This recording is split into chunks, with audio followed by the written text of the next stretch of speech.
Hello friends, तो कैसे हैं आप सभी। आशा करती हूँ आप सभी बहुत अच्छे होंगे। मैं भी बहुत अच्छी हूँ। और रक्षाबंधन का त्यौहार है, ये पूरा ब्लॉग रक्षाबंधन पर ही है। और ये रक्षाबंधन से एक दिन पहले मैं जा रही थी हमारे यहाँ के मार्केट में। जो हमारे यहाँ का मार्केट है वो हमारे गांव से 15 किलोमीटर दूर है। कुछ भी अच्छी चीज़ें लेना हो तो हमें इसी मार्केट में आना पड़ता है। यहाँ का बड़ा मार्केट बोल सकते हैं। और यहाँ पे जब मैं आ गई थी तो मैंने यहाँ बेकरी शॉप के पास से ही राखी ली थी, क्योंकि ये जो भैया जी हैं इन्होंने राखी की स्टॉल लगाई थी उस दिन। और मैं आमतौर पर यहाँ पे ही आती हूँ अपना सामान लेने के लिए, जो भी बेकरी का सामान होता है। जब हमें इतनी दूर आते हैं तो उस टाइम तो यहाँ से फाइनली मुझे 2 राखी पसंद आई थी। और इसके बाद रात को मैंने मेहंदी लगाई थी, बहुत टाइम बाद मेहंदी लगाई थी। आमतौर पे मैं लगाती नहीं हूँ मेहंदी, तो त्यौहार हो और मेहंदी ना लगाए तो अच्छा भी नहीं लगता है, तो मैंने लगा लिया था। और ये दूसरे दिन जब हम दोपहर को जा रहे थे मम्मी के वहाँ पे, तो दोपहर को जाने से पहले जब मैं सुबह सुबह ही तैयार हो गई थी, क्योंकि राखी तो 1:30 बजे के बाद थी, पर मैं तैयार सुबह हो गई थी क्योंकि लास्ट सोमवार था सावन का, तो मैंने जल्दी जल्दी पूजा कर लिया था। और तैयार होके फिर जब दोपहर को हम मम्मी के वहाँ जा रहे थे तो मैंने ये मिठाई और राखी वगैरह सब पॉलीथीन में रख लिया था। आप लोग सोच रहे होंगे कि पॉलीथीन में लेके क्यों जा रही हूँ, क्योंकि मैं मम्मी के वहाँ पे जाके फिर थाली सजाऊंगी। और यहाँ पे एक बात आपसे करनी थी कि ये जो साड़ी मैंने पहनी है कैसी लग रही है, ज़रूर बताइएगा। और ये जो साड़ी थी ये थी मेखला साड़ी, और जो काफ़ी टाइम से मुझे पहनने का शौक़ हो रखा था। और क्योंकि मुझे आसामी साड़ी पहनने का बहुत शौक़ है, और आसामी क्या, मैं इंडिया के हर एक स्टेट की साड़ियाँ या ट्रेडिशनल ड्रेस पहनना चाहती हूँ एक बार लाइफ में। तो इसलिए मैंने ये आसामी साड़ी ऑनलाइन ही ऑर्डर किया था। तो ये देखिए कैसी लग रही है। और अभी मैं आ गई थी यहाँ पे मम्मी के यहाँ, और फिर आने के बाद मैंने बोला था आपसे कि मुझे थाली तैयार करनी है, तो थाली तैयार करने के लिए मैं यहाँ केले के पत्ते तोड़ रही थी। और आप लोग सोच रहे होंगे कि मैं केले के पत्ते क्यों तोड़ रही हूँ।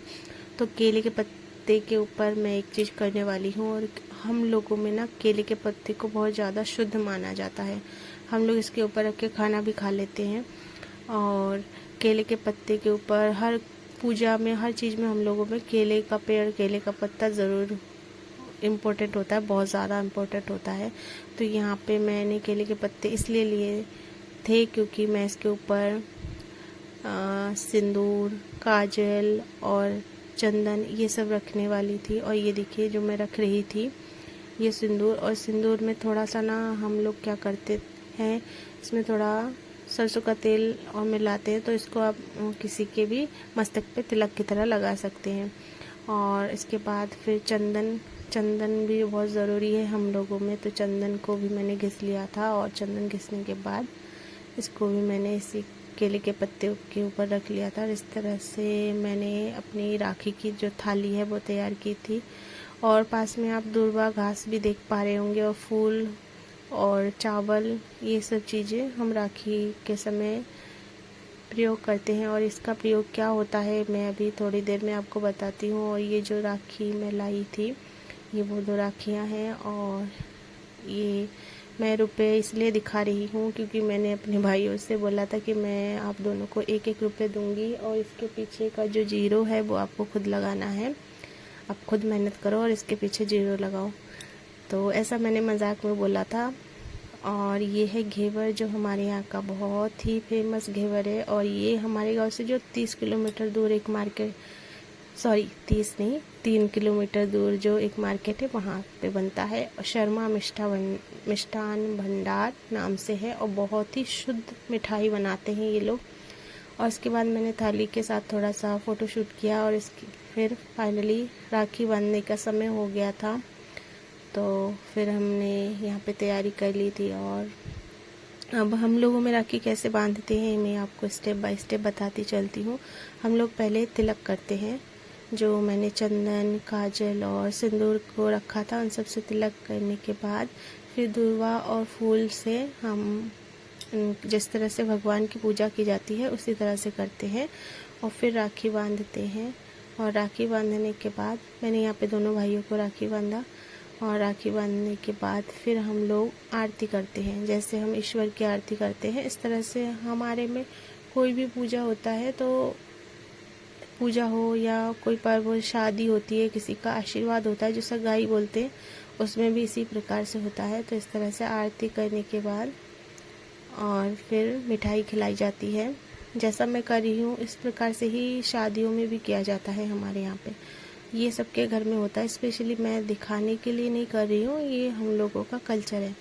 फिर मिठाई खिलाने के बाद पानी पिलाते हैं, और पानी पिलाने के बाद जो भी हम कुछ लाते हैं अपने भाइयों को देने के लिए, जो छोटे होते हैं उनको ही दिया जाता है स्पेशली। तो मैं बड़ी हूँ तो मेरा फ़र्ज़ बनता है मैं अपने भाइयों को कुछ दूँ। तो मैं इस बार मैंने रुपए ही दिए। मैंने कहा रुपए लो, 1 रुपये जो मैंने पहले दिखाए थे और जो रुपए आप देख पा रहे हैं वो दिए। और इसके बाद ये सब हम लोग इसलिए हंस रहे थे क्योंकि पापा बोले थे तुमने दीदी से ले तो लिया, उनको कुछ दिया नहीं। तो वैसे मुझे कुछ चाहिए नहीं है, इन लोगों का प्यार ही बहुत काफ़ी है। पर मेरे भाई ने मुझसे बोला है कि वो मुझे एक स्मार्ट वॉच देगा, तो जब वो आ जाएगा तो उसका भी मैं दिखाऊंगी आपको। और इस तरह से राखी बांधने के बाद हंसी मजाक के बाद मैंने अपने पापा के पैर छू के उनका आशीर्वाद लिया, मम्मी का आशीर्वाद लिया, और फिर मैंने अपने हस्बैंड जी का आशीर्वाद लिया जो वीडियो बना रहे थे। और फिर भाइयों ने भी अपने जीजा जी का आशीर्वाद लिया। हम लोगों में इस तरह से करते हैं, एक दूसरे को, जो छोटे होते हैं वो बड़ों के पैर छूते हैं। और इस तरह से आशीर्वाद लेने के बाद फिर आपस में मिठाई खिलाते हैं एक दूसरे को। इस तरह से गाँव का जो त्यौहार है इसी तरह से मनाते हैं हम लोग, इसी तरह से मनाते हैं। हम लोगों का हर त्यौहार ऐसा ही होता है। और यहाँ पे मैं क्यों हंस रही थी ये आप लोगों को लग रहा होगा कि इस तरह से क्यों हंस रही हूँ, ऐसी बैठी हुई हूँ। तो मेरा भाई, इसने इतना सारा घेवर उठा के मेरे मुंह के अंदर ही भर दिया।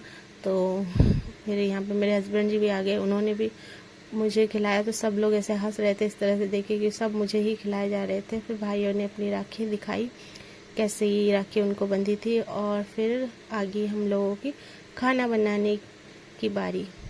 और क्योंकि त्यौहार हो और खाना ना बने, कुछ स्पेशल ना बने तो हो नहीं सकता। और ख़ासकर हम बंगाली लोगों में तो हो ही नहीं सकता अगर खाना कुछ अच्छा नहीं बनेगा। तो खाना बनाने का जो जिम्मा है वो मेरे हस्बैंड जी ने उठाया। और स्पेशली जब कोई भी बड़ा त्यौहार होता है तो हम सब लोग मिलके तैयार कर देते हैं और मेरे हस्बैंड बैठ के बनाते हैं। और इनको यानी इनके हाथ का तो बहुत ही पसंद आता है, मम्मी पापा सबको बहुत अच्छा लगता है क्योंकि बहुत टेस्टी बनाते हैं। और खाना सब लोग बना लेते हैं, पर मम्मी ने यहाँ पे चावल और जो फ्राइज़ वगैरह सब बना लिया था, बस सब्जी इनको बनानी थी। तो इन्होंने बोला, और हम यहाँ से इनसे पूछ रहे थे, वो मैंने म्यूट कर दिया है कि आप क्या खिलाने वाले हो हमें। तो ये बोल रहे थे कि हम आपको खिलाएंगे प्याज और टमाटर की सब्जी। तो सब खाना पीना करने के बाद फ़ोटो वोटो शूट किया, और इसके बाद फिर मैंने निकाल ली थी अपनी स्कूटी। आप लोग सोच रहे होंगे कि स्कूटी अभी लेके जाने के पीछे कहाँ थी, तो मेरा भाई लेके आया था सुबह स्कूटी।